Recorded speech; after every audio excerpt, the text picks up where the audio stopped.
Attention! The movie guys love movies.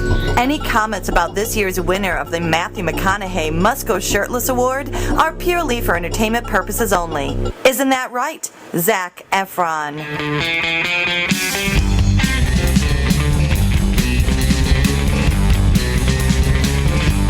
Everyone should have to get that award. Let's all go shirtless right now, gentlemen. I think you should go first. No.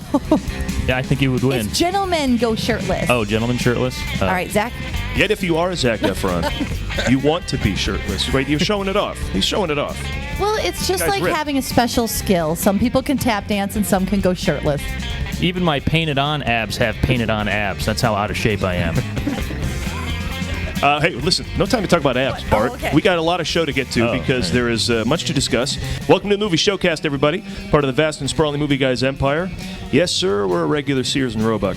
You've reached ground zero for all things movies and comedy. We bring the two together right here on our show every week with rants, sketches, previews, characters, jokes, bits, banter, special guests, and more. Ooh. You can expect that in the next hour or so as we broadcast from... Oh, no.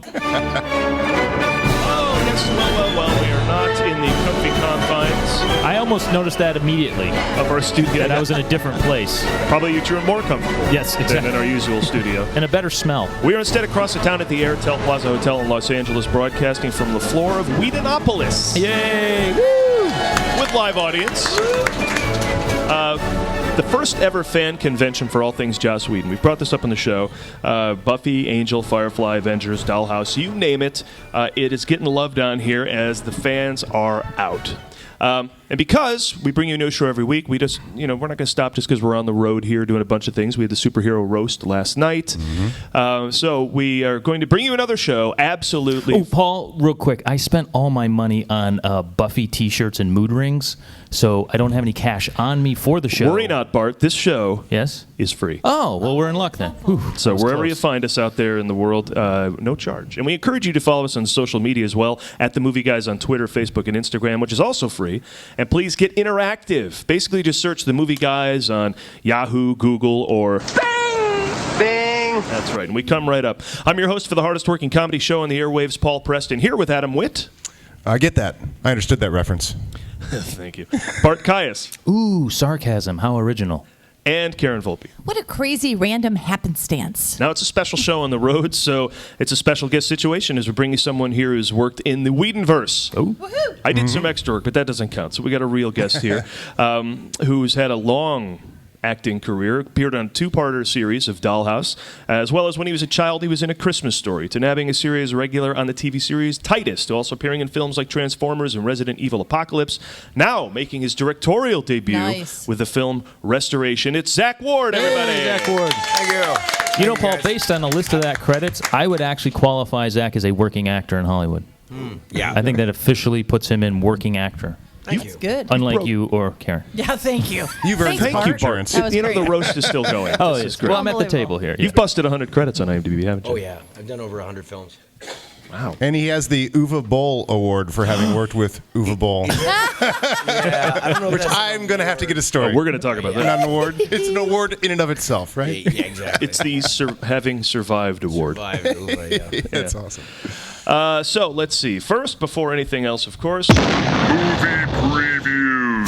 We have the live audience, so it's good to just lay out what our show is all about. For those of you new to the Showcast, come to us each week before you hit the movie theater. This is a movie preview show.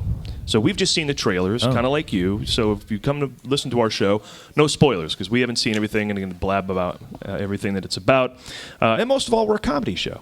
So we like to goof on everything, and that's not going to be different this week. Unless you don't laugh, and then we're not a comedy show. We're not First supposed to and be. It's not foremost, supposed to be funny. Journalists, then So let's talk about plumbers, this week's... then entertainers. Oh, thank you, Bart. The disclaimer. Clarify. What will we be goofing on this week specifically? Proof your kids will watch anything. The Angry Birds movie is coming out. And then the real Angry Birds, Crow and Gosling, in The Nice Guys. But first up, Neighbors 2 here is going to join Valhalla, Hannibal, Mercury, and The Dark Knight, and Sourdough in Rising. We're never going to sell our house with a sorority living next door. What are we going to do? Maybe it's not that bad. Girls are usually quiet. They don't really take hard drugs. And they're much smarter. Oh no, I killed a girl. But did he? That's a comedy too. So Really? You're going to have a hard time selling the house because a bunch of girls moved in next door? Well, that is a fantastic If I could get a listing point. of homes that just had that next door, I'd have a house by now. You know, you're right. The property value would go Yeah. up if a bunch of sorority sisters in their underwear lived next door. Oh, out this window, you're going to see a Yeah. bunch of hot chicks. But unfortunately, out this window, you're going to see a bunch of hot chicks. Yeah, so who wants to live there? So you'll be man crushing on Ryan Gosling, no doubt. Oh, absolutely. He's fast ascending my list of man crushes. Tom Cruise still holds number one just because he's mega. I know you like Tom Cruise, but I do. don't consider that a man crush. Like a man, right? Yeah, he's more of a god. He's more of an idol. Yeah, man. Yeah, exactly. He's more of a deity than which I would worship. But Ryan Gosling is the person I want to be, and I strive to be. Tom Cruise is completely unattainable, right? You can't be Jesus. In order to ingratiate yourself with Bart, Zach, do you have a favorite Tom Cruise movie? There is no wrong answer, by the way. Just name a Tom Cruise. No, it's Sunday morning and I'm hungover. So Oh, Perfect. you know who's not hungover on a Sunday morning? Tom Cruise. Thank you. There you go. Because he's got the power. And Jesus. Jesus gets up early on Sundays, more than I do. Yeah, I'm definitely looking forward to the nice guys. Ryan gets to play a little against type, but I'm still going to want to be him. I like the fact that he's coming out with more and more comedy, and he's reaching out in that environment. And if you guys see The Believer? No. No, that's the movie that put him on the map, though. But I hear it's Oh my hardcore, God. right? It's insane. So for you in the audience, if you haven't seen The Believer, it's this movie where Ryan Gosling plays a young kid. He's like 17, 18, and he's a Nazi skinhead. Oh, okay. Oh, wow. Oh yeah, I've seen the he's poster, intense yeah. and terrifying I'm and, writing that and down. ragingly anti-Semitic, obviously Nazi. Sure. And I don't want to tell you what the twist is to the movie, but it's a heartbreaker. And he's a freaking genius. When he came out of that was like, I don't want to sound like a douche, but back in the day when he landed that was everybody in the industry is like, that's the new guy. Yeah. That's the Yeah. guy. He's That's gonna. cool. This is the guy who's gonna get an Oscar. See, even as an anti-Semitic Nazi skinhead, I still want to be Ryan Gosling. That's how good he is as an No, actor. that's actually the only anti-Semitic Nazi skin if you want to be, because he brings a certain coolness to that. I just even a rabbi would be like, "You're a but you're so pretty." Wait, it was The Believer, right? That's the name of it?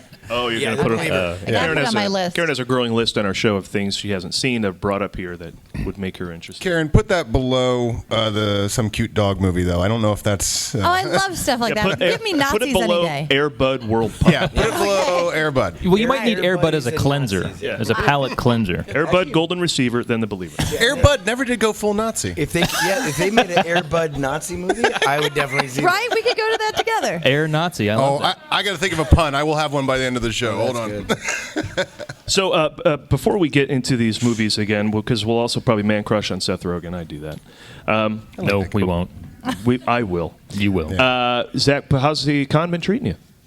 Everybody's sweet. You know, that's the thing I love about cons is people come together to do stuff that they like, and everybody's excited to be here, and they're usually really sweet, really kind, a little nerdy on occasion.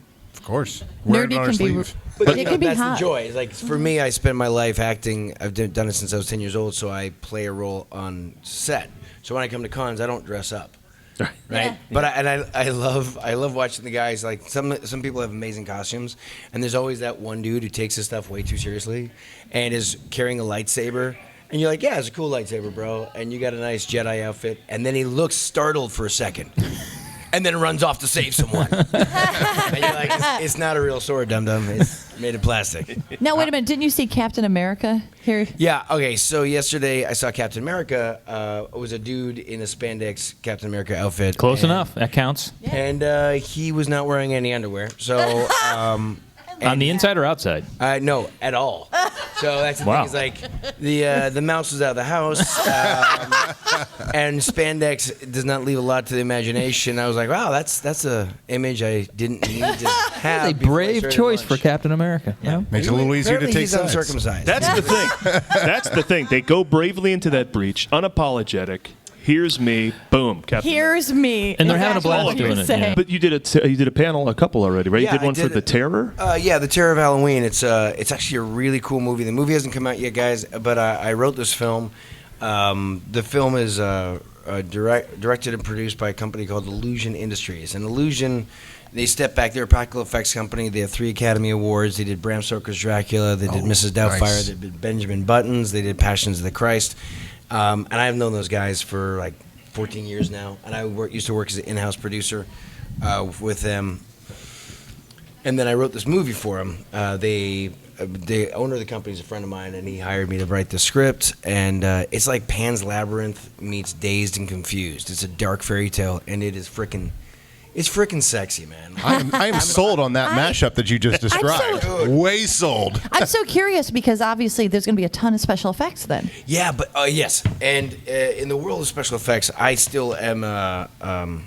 I go for the classics. I like the practical. Me too. That's cool. Because it's sculpting. It's an art. It's somebody put their hands in it, you know? But there's also something beyond that. Is like there's these movies that are from the 1950s, and they're claymation, stop animation films, and you look at them, like Sinbad and the Seven Voyages, right? Yeah. All right, so you look at them, and you go, look at that claymation, and then you're back in. Whereas you look at a movie that's all CGI, and 2 weeks after it comes out, you're like, that's kind of crappy.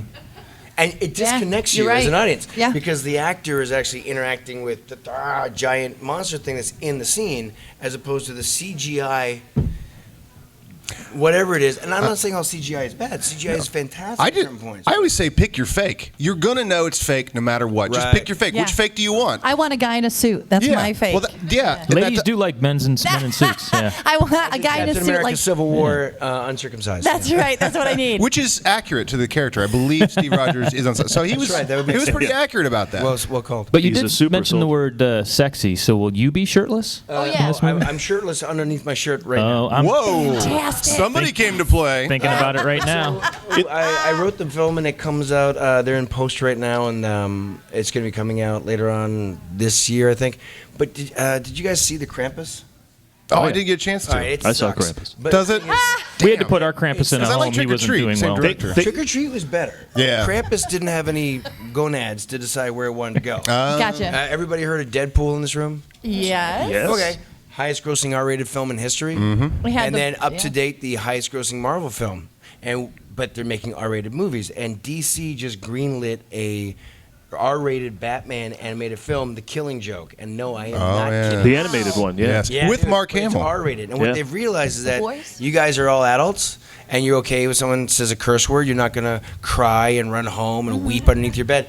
So the studios are realizing that they don't have to worry about the G rating BS. And that's why Krampus didn't work, is because it wasn't an R-rated horror film. Oh, it was trying and to it be wasn't a PG-13. Christmas movie. It wasn't for kids and wasn't for Right. adults. There's Yeah, a because twisted you're- fairy tale. It's going to land in the middle. You said it though. It didn't have the balls to be what it was. There you go. Yeah. That's the problem with a lot of movies. Like, just be what you're, don't try and be all things to all people. That's usually where people get really critical of a movie. It's like, you're trying to split the difference. Right, be uncircumcised Captain America. Uncircumcised Captain America. That's We've what all we learned want. something from him. And I didn't realize it when I saw him. But Juliet Landau is also in The Terror, correct? She is, yeah. Yeah, she's one of the guest of honors here. Yeah. And, so this whole Whedonverse coming together for even new projects. Yeah. That's pretty cool. And Doug Jones is in it. Is he Oh, really? I love Doug we Jones. love Doug Jones. Oh, my God. Isn't he the best? Has anyone been hugged by Doug Jones? It is Yeah, the right? best. It's the greatest hugger. I love that You man at so home, much. everybody in Stroke. the Gotta get on that. Guys, work on that. Have you been Fantastic. petted, I met him in caressed, person for the first time fondled, last stroked by Doug year Jones? All at of the those, yeah. Comic-Con over at San Diego, and he and I have mutual friends in common. Mutual. Thank you. So we're at this party, and I finally get introduced to Doug, and he's like, "Zach, it's so nice to meet you. I've heard so many great things about you. May I touch your face?" Yeah, that's exactly it. And it's not like pat, pat, pat. he touches It's just it. like. You would think he's blind. You think Doug Jones is blind the way he touches your face. Who is this? In public, and it's a still long there. And I'm like, okay. That was a little uncomfortable I right love now. that. And he has these huge, long fingers, so it goes all the way from your top to your bottom of your head. He's made bank with those things. I got my picture with him yesterday, and Bart took it, and he took 4 pictures in a row, as you do. Just pick your favorite. In each one, Doug's hands are here, and then here, and then touching me, and one where he's touching my eye. It's hilarious. So, it just keeps moving him around. And He's the sweetest guy. Oh, movie guys. Oh! Yes, he's the best. We love him. All right, so hey, so if you didn't make it down to this con and you're listening to it, stick around. Next year there'll be another one. Get on it, because also it's one of the more affordable cons, wouldn't you say, for like a 3-day thing? Oh, yeah. It's pretty affordable. So and we hope to be back as well. But let's get on to our movies. We have 3 to talk about, as I mentioned before. First up Ain't Broke, Don't Fix It, in association with More of the Same Productions, brings you, and it's pretty much the same movie presentation of Neighbors 2. Adam, let's talk about it.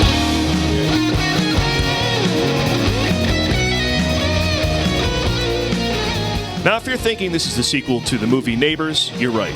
Unless you're thinking this is a sequel to the movie Neighbors, in which case you're wrong.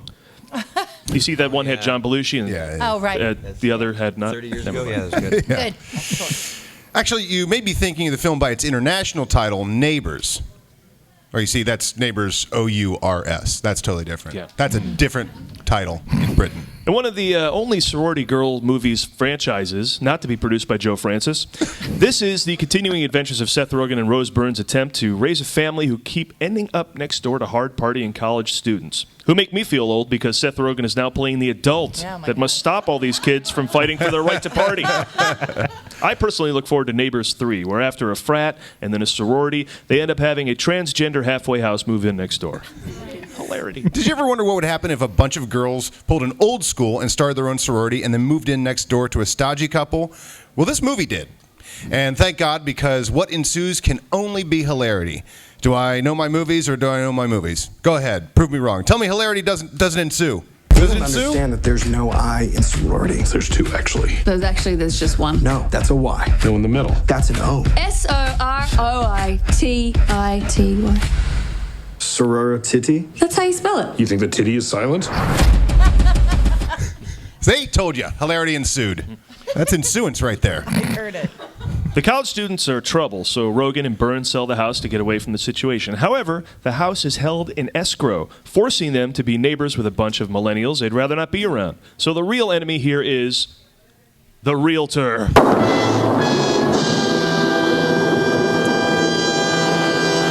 I just want to chime in for my pet cause here and say that this is another missed opportunity to title this film Neighbors 2 TOO, because technically there are more neighbors as well. They went into the Sorority Rising as a subtitle, though. So how did they come around to that? Well, it's easy, Paul. You bat around subtitles till one sticks, like Neighbors 2 The New Batch. Neighbors 2, The Squeakquel? Neighbors 2, Cruise Control. Jason Takes Manhattan. Ooh, The Legend of Curly's Gold. The Secret of the Ooze. Ah, Secret of the Ooze. There's your title right there. Well, actually, as I said, they went with Sorority Rising. Well, there's another missed opportunity. But the real star of this movie is Ike Barinholtz, who follows his string of hilarious appearances in Sisters and The Mini Project to once again steal the show and look good doing it, because he's not only funny, but he's also a good father. Paul, that ought to be enough. Cut that out of the show, but play that for him to tell him we said that when I asked him to be on the show next week. Outstanding. Okay. Thank you, Adam. And that's Sorority 2 Neighbors 2 Rising. Well, I'm sold. Looks like a lot of What did it? going The on. 2? It was Not the also, but the 2. not the also. Not only am I shocked that Rogen plays an adult now that he's moved on to adult, but Chloe Grace Moritz is in college? Yes, but they're doing Hit that girls thing where they going to college? cast somebody who's not really the same age, right? Like, I think that when you were talking about Ryan Gosling playing a 17-year-old, what makes him such a good actor is that he was 32 when he did that. Just like Grease. So, yeah. So Chloe's actually playing above her age. Full on man crush. I bet you Tom's going to be upset if he hears about this. Well, please don't tell him. Yeah, exactly. I would say Chloe is between 18 and 23. We're college years, right? Is she? When she hit girl, she was young. Yeah.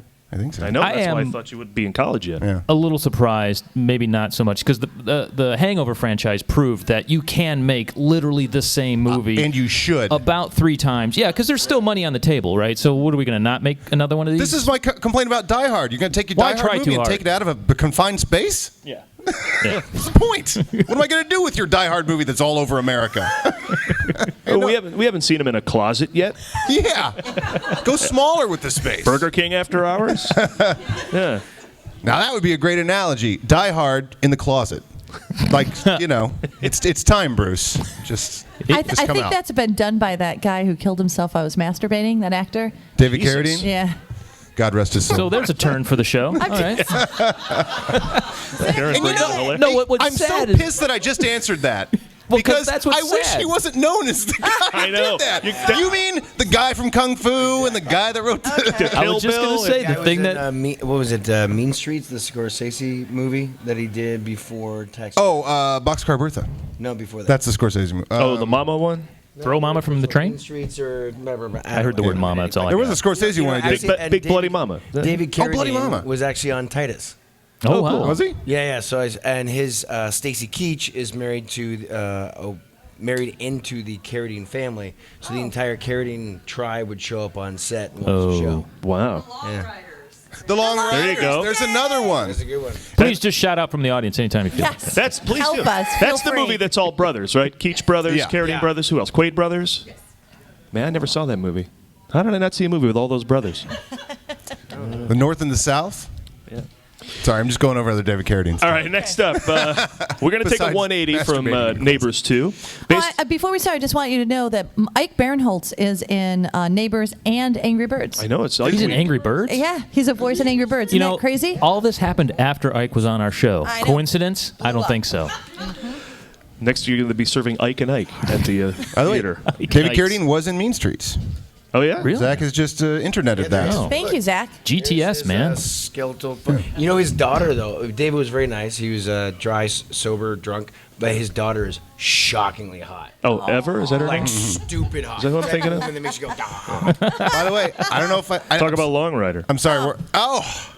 By the way, I hate to get us off on the Carradine here, but I did work on a movie that Paul actually was supposed to. I ended up being a Video Village or whatever movie shot in Indiana, and the first night there, he took the whole crew out for a drink. He wasn't drinking; he was having non-alcoholic beer, and a local tried to start a fight with him. Not in a that good very idea. classic Midwest. Hey, kung fu! You think you're kung fu? And he was taking money out and throwing it. He goes, "You think you're rich? I got money." And he threw it right in front of a bunch of pretty. We were not making much money on it. I just stood there while everyone was hauling the skull away. We were staring at that money. And we're going, that money is ours, because that guy's out in the alley now being beat up by the bartender for stopping us from drinking the rest of the shoot. This was the first night. Amazing. Wow. Hey, kung fu! Actually, that's the best way to start any fight with anybody. Hey, kung fu! You think you're kung fu? Kung fu? You think you're kung fu? Kung fu? I'm gonna go start a fight with uncircumcised Captain America.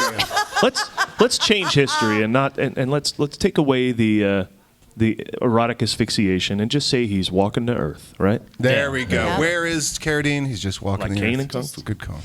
All right, well, let's take a 180 from Neighbors 2, based on the popular smartphone game, Angry Birds, where birds fly into walls, or if you grew up in the country next to the woods with highly reflective windows, based on that. Now, this follows in the footsteps of other game adaptations like Battleship, which was based on, well, Battleship, or World Trade Center, which was actually based on Jenga. Oh, Jesus, let's just start this one.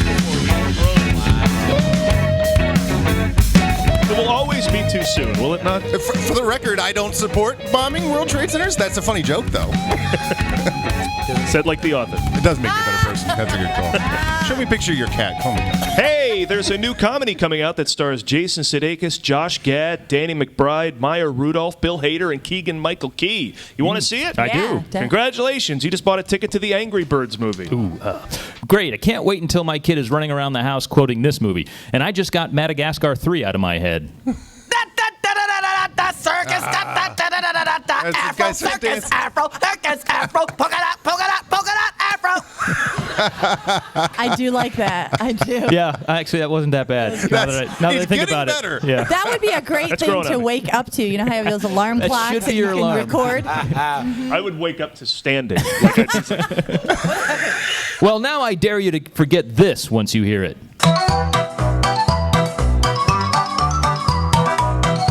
Stop it. Stop it. Where's the button?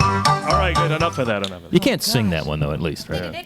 Angry Birds. Hey, are you tired of watching them on your phone? Yes. Well, now they have their own movie that you can illegally download and watch on your phone.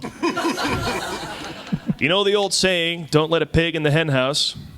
No? No. All right, well, that's not how the saying goes. Well, listen, don't tell this movie that, because the writers of this movie are convinced that pigs and birds are sworn enemies.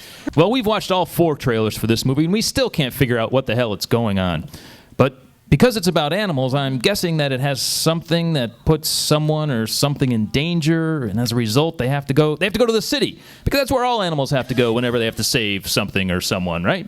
The city. Oh, and maybe they band together, or maybe that one bird that everyone thought wasn't any good at anything ends up being really good at the one thing that saves the day. You sound like you're in development. Yeah, I'm going to get this. I got this. Yeah. It kind of looks like the pigs are stealing the birds' eggs. Oh, okay. And in a move counter to what birds are all about, they forego flying over to the pig land to battle them and instead hurl themselves at their enemies with giant slingshots. I'm so glad we finally get the Angry Birds backstories because I never knew how all the individual ghosts in Pac-Man suffered through their childhoods. And that has left a lasting mark on my childhood psyche.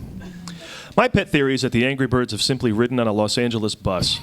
However, I'm not too sure this is a child's movie. I mean, it is called Angry Birds, but I think they may have taken that a little too far. Paul, play a clip.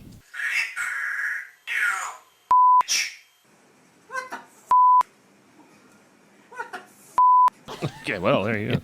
Okay, that was incorrect. Actually, Jason Sudeikis, who lends his special brand of non-distinguishable acting to this movie, as he voices the main bird, Red. Here's a clip of Red.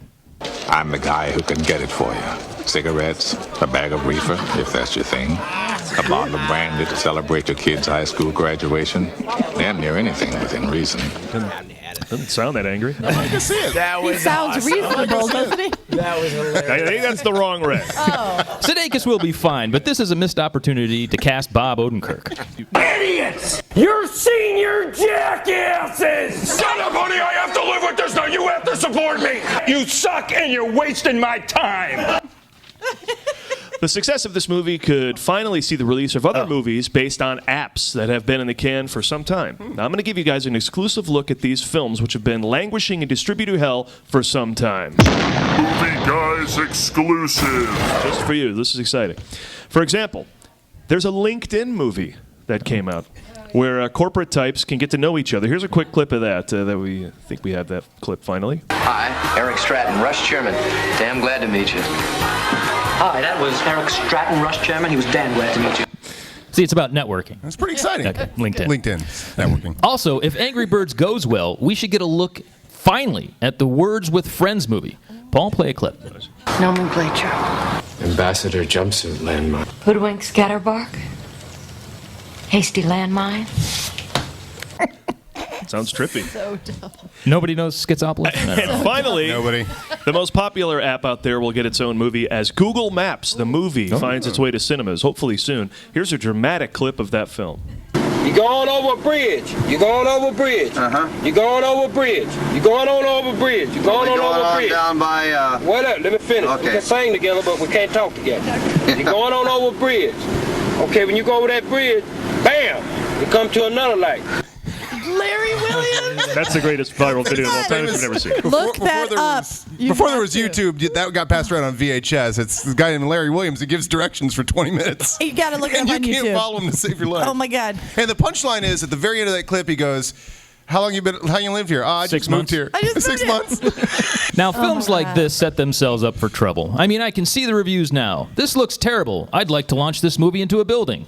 But yet, this film is written by John Vitti. Wait. You mean The Simpsons writer, John Vitti? Producer of The Larry Sanders Show, John Vitti? Worked on King of the Hill in Office, John Vitti? That's him. Well, that's certainly a plus. Who's writing the Candy Crush romantic comedy? Albert Brooks? Patent pending. Patent pending. We own that.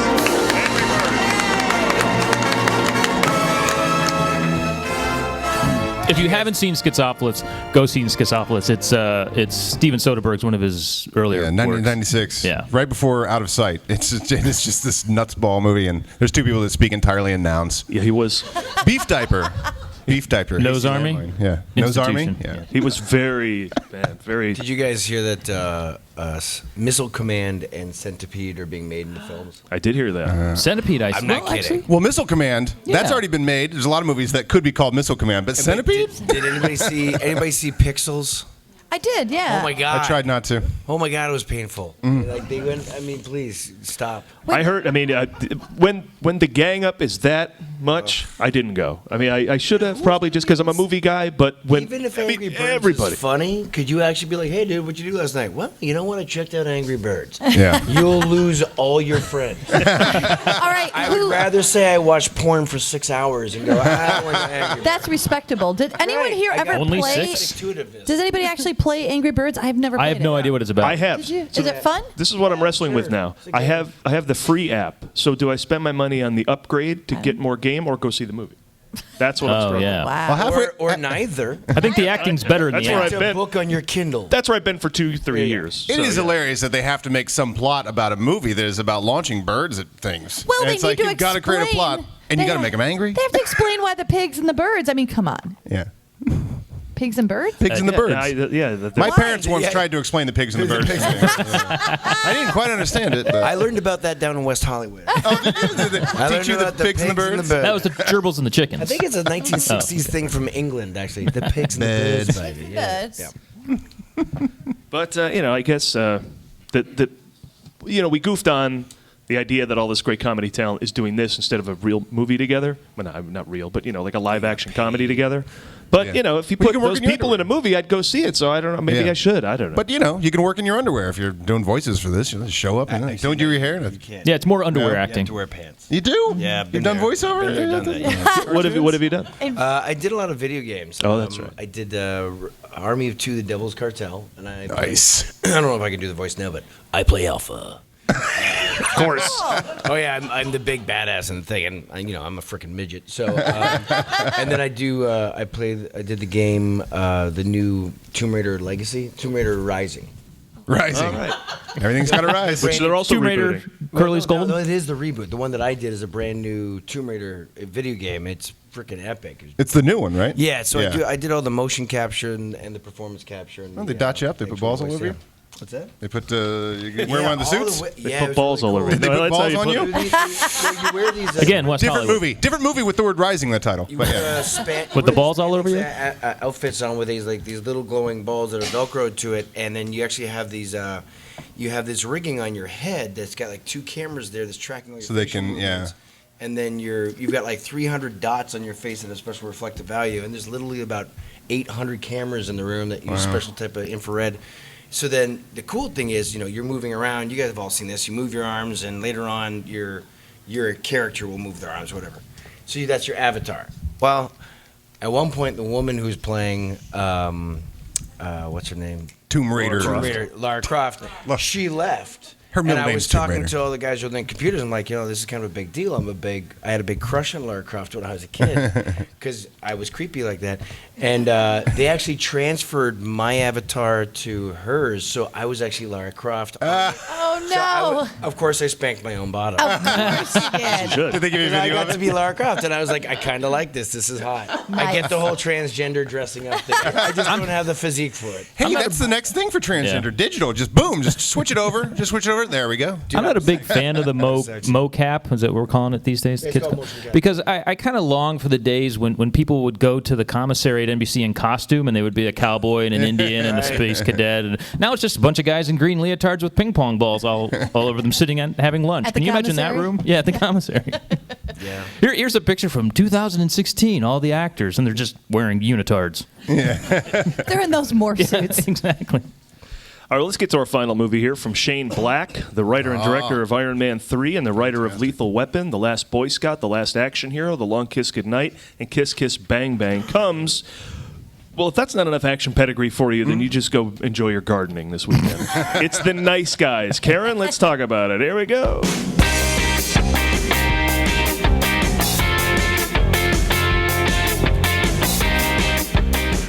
Ladies and Bart, get ready to crush hard because it's Ryan Gosling and Yummy. Russell Crowe in this 1970s crime drama about a PI and hired muscle who set out to find a missing girl in what I'm insisting is a Big Lebowski-inspired crime drama. Keep listening and you'll see what I mean. Russell Crowe and Ryan Gosling in a movie together? Let me guess. This is being released in Europe under the title Bear Meets Twink. Jackson Healy, played by Russell Crowe, which really sounds like a firm that'll do your taxes. Seriously. Teams up with Ryan Gosling's Holland March. I'm a brother Seamus. Brother Seamus? Like an Irish monk? Gosling's character is the private investigator, while Russell Crowe plays an enforcer for hire. The two of them stumble in each other's lives after one or both of them are hired by Kim Basinger to find her daughter. I work for the Department of Justice. My daughter, Amelia, is in danger. Please, find her, protect her. the Knutsons. It's a wandering daughter job. And what starts out These are Lebowski quotes, by the way. And what starts out as a rather simple missing persons case soon spirals into dangerous hilarity and hijinks. Why? Well, because nothing is ever as simple as it seems, and this missing persons case also involves the apparent suicide of a fading porn star.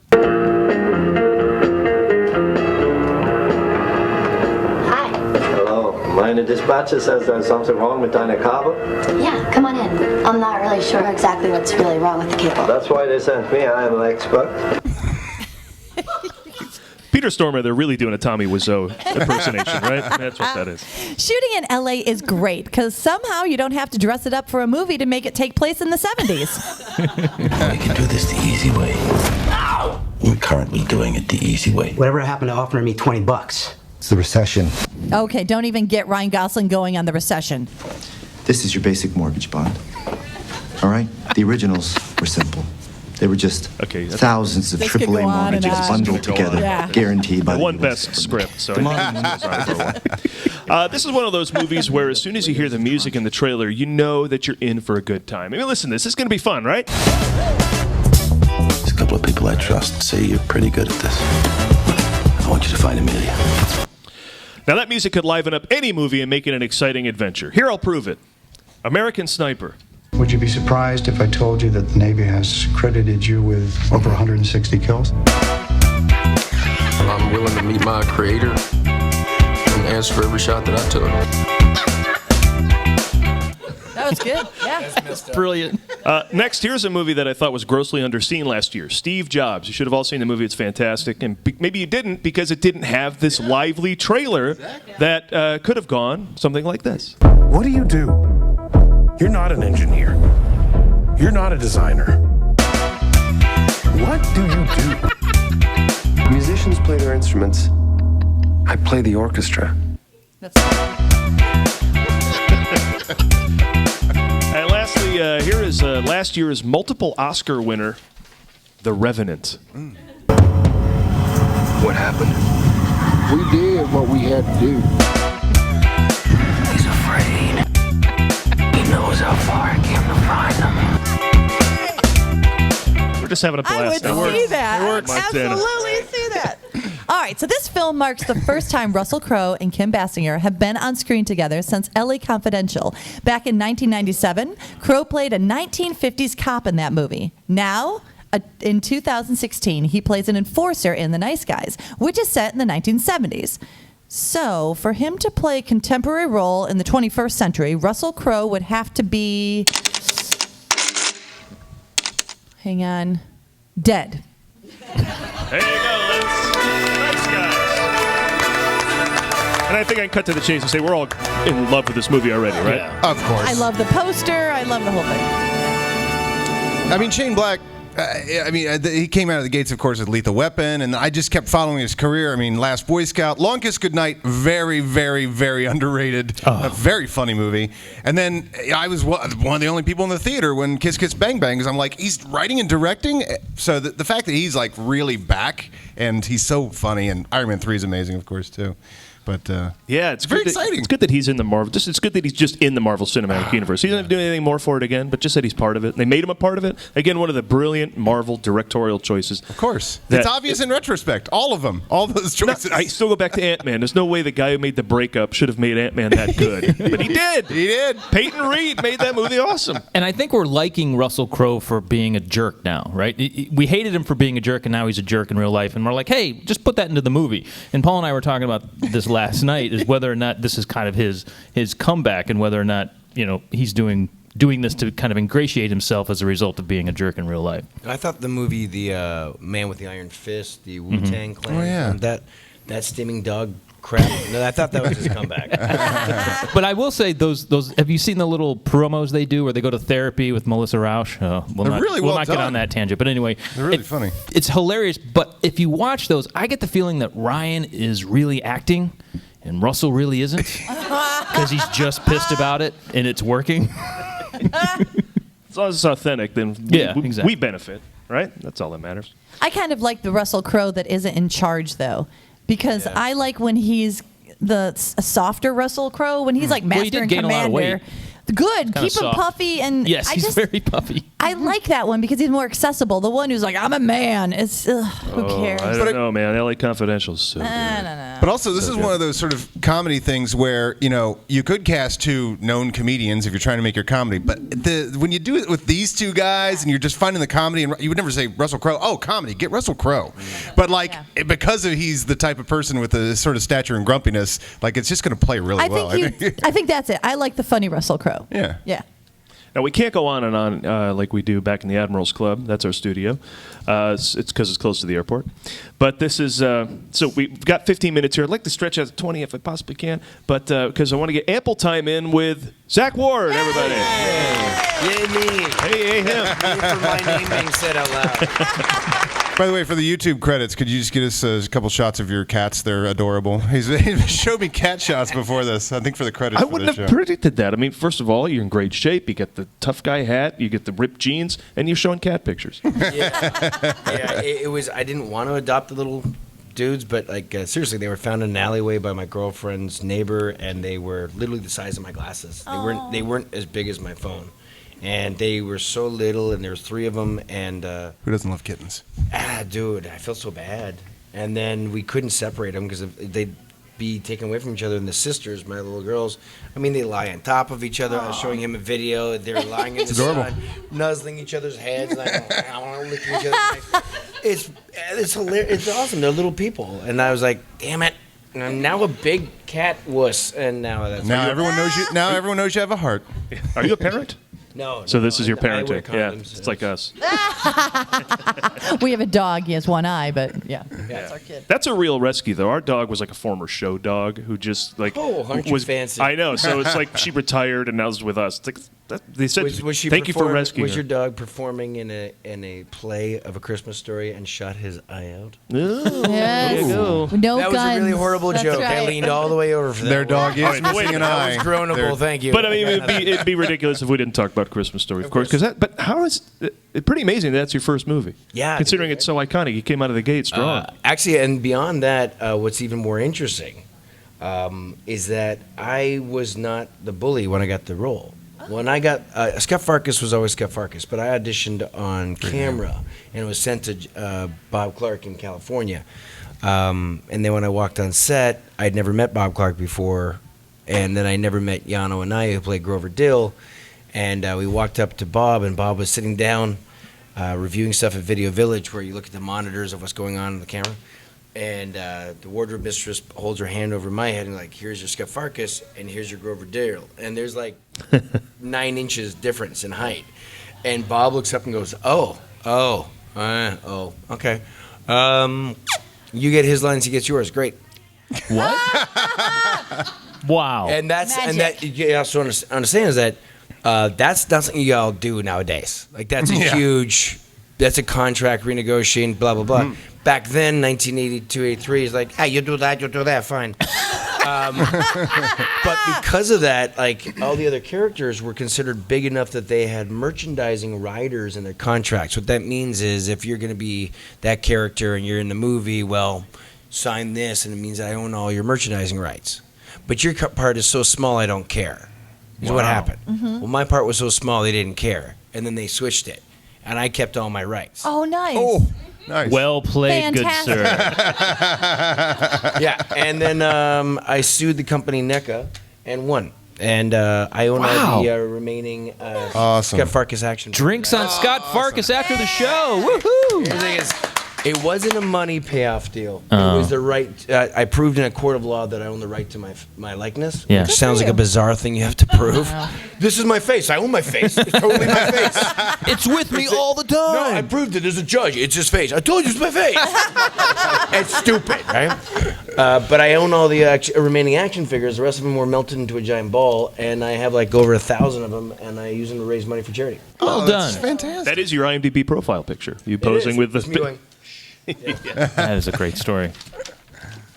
I moved on from there. A few weeks ago, we had in our studio, we're very excited to get royalty in our studios. We had from the CW's Reign, Megan Follows in our studio. And then I look at yours, Megan Follows, yes. And I look at your IMDb, and you were in Anne of Green Gables, so I went back and I looked at that was you. What? Yeah. You too? Yeah, I was in. I did 4 of them. They were the movies. I played Moody Spurgeon, and because I have naturally beautiful red hair, when I was a kid, they had to actually dye it because Anne has red hair. Yeah. So I can't be have upstaged. Yeah, exactly. But my character's like this kind of kid who like dips her hair in ink and so forth. And so I did 4 of those movies, where there's small parts, and I'm like 14 years old and 17 and 20 something and blah blah blah. But people love that freaking movie. And literally It's my very role is famous. like, hello, Anne. I hope we're eating strawberries today. Like stupid crap like that. And then you're like, well, good seeing you, Moody. Well, Terrio, bye-bye. Like, that's all I do. Yeah. And Japanese culture, I don't know why, but the Japanese love Anne of Green Gables. And they go bat crap for it. And they're so excited. I'm like, thank you. That's very sweet of you. Have you seen the episode of New Girl where they they get high and watch Anne of Green Gables? It's funny. It's right after we had Megan on. Oh, yeah? My roommate was watching New Girl, and yeah, they get high and watch Anne of Green Gables. I think you might be in the shot. Wow. So Megan Fox is watching on the New Girl. Megan Follows. Or Megan Follows is in But could we please get Megan Fox in studio? But Megan Fox is on New Girl. Oh, okay. I see. She's I see what you're replacing- saying. see, and the funny thing is, I did Transformers with Megan Fox. How meta. This all getting And actually, her husband, Brian Austin Green, I worked with on Sarah Terminator: Connor. The Sarah Connor Chronicles, and then I put him in the movie I produced, Don't Blink. Oh. And Kevin Bacon. It was yeah. Gotta get to Kevin Bacon there. You knew it was Who was in JFK with Tommy Lee Jones. Okay. I look forward. Zack Ward, ladies and gentlemen. Good luck. I look forward to the movie we're all going to be casting that you're producing. This is exciting. Very exciting, very exciting. But speaking of movies you're making, now this is your years later, decades later. Now you're directing. Well, you started make young. It sound You like I was started screwing young. around for the last 30 years. No, you weren't. But this is finally your directorial debut. No, you've been acting Feature all this film, time. Yeah. This is my first feature film I've directed. Yeah, so pretty cool. Restoration. Give us the once-over. Restoration. A family moves into a new house. Oh, I love it already. A family. A husband and wife move to a new town. A Nazi She's dog. Shut up! I'm talking. A husband and wife move into a new town, into a new house, and she's a doctor doing a residency at the local hospital. Her husband is a general contractor, and they're fixing up the house. While they're tearing down all the walls, they find a diary. Musicians play their You are a You're a dick. You went so dramatic, I had to bring it. Yeah, I know it makes you uncomfortable. You have to let the moment sit sometimes. But yeah, it's a supernatural thriller, and so it's the first feature that I wrote it, directed, produced, and acted in it. What do they find behind the wall? Is that what? It's a diary. Oh, okay. Of a little girl that's been there Gotcha. for 30 years who disappeared. Oh. Yeah. And does she haunt it? And That's why you rent the movie. And find out. Okay. Well, Does it take place? Wouldn't you like to know? Does it take place? What part of the country? Here's the thing: is it's generic enough. Mm-hmm. We shot it here in L.A. Oh, okay. But it could be any town USA. Cool. Let's just call it Springfield. Yeah, exactly. Because there's like 50 Springfields. Yeah. Because that was just screaming New England. You know what? That's true, but that's also flying over there, shooting it there, a whole different process, and we didn't. No, that's cool. I kind of like whenever things are taken, like that idea with those haunted houses and stuff, and having it updated by bringing it to California is kind of cool. Yeah, and that's the thing is like looking at the science behind the idea of a soul. So this always kills me. So Freddy Krueger is a pedophile who rapes kids, and then the local neighbors. Paul, can we get that music? No. And then throw him in a boiler and burn him to death, and then he comes back to haunt the people because he's an angry spirit. So the story, okay, so the thing is like if I kill you in a bad way, like die, then you're like, I'm so angry that you killed me like that, and then you come back as a ghost, and then you go around killing people who I don't understand why they wouldn't then come back as ghosts to hunt your ghosts. Yeah, It's a continuous exactly. cycle. So there's a lot of weird, stupid logic to this crap, and that also gives you a lot of way to play with it. And I think it's like any world that you write, you stick to your own rules, and then the audience will come along. When you break those rules, that's when the audience goes, meh, like Spider-Man 3. Yeah. Here's a question about no rules, because I think on your IMDb Sharknado. You're in the upcoming one? Or? Heart of Sharkness. Heart of Sharkness. Great titles. It's the mockumentary that we shot in 4 days. And it's all all improv. Hearts of Sharkness? Heart of Sharkness. Oh, remember Imitation Heart of Darkness, Apocalypse Now? Yeah, it's a great title. Now, you say there's rules to things. The fascinating thing, the best introduction, the first time I ever saw Sharknado was with a group at the Meltdown Comics, and the guy before it said, "This is a movie that doesn't know you can't do that." I was so fascinated about that that is a movie with just no rules. It just doesn't want to play about anything. Yeah, that movie is. But a suspense thriller, you can't quite do that. And Asylum, they make crap. So that's what they do. But the new Corman, I guess. Profitable crap, yeah. No, Corman was better. That's true. And actually, I don't know if it's profitable anymore. Oh, no? They too much garbage is garbage. I thought by mere quantity they must have been making something. No. Back to Restoration, though. Yes. Oh, wait, let me play a little bit. This is the beginning of the trailer. Oh, yeah? Oh, great, honey. You're home. Baby, these are our neighbors, Harold and Francine Stone. Congratulations on the residency. It's a fantastic hospital. Yeah. I feel pretty lucky about it. Todd, I love you so much. I love playing that part because even the trailer says it. Everything was perfect. The new house, they're in love, and then, of course, that's when they discover the... I like that you find a diary instead of footage.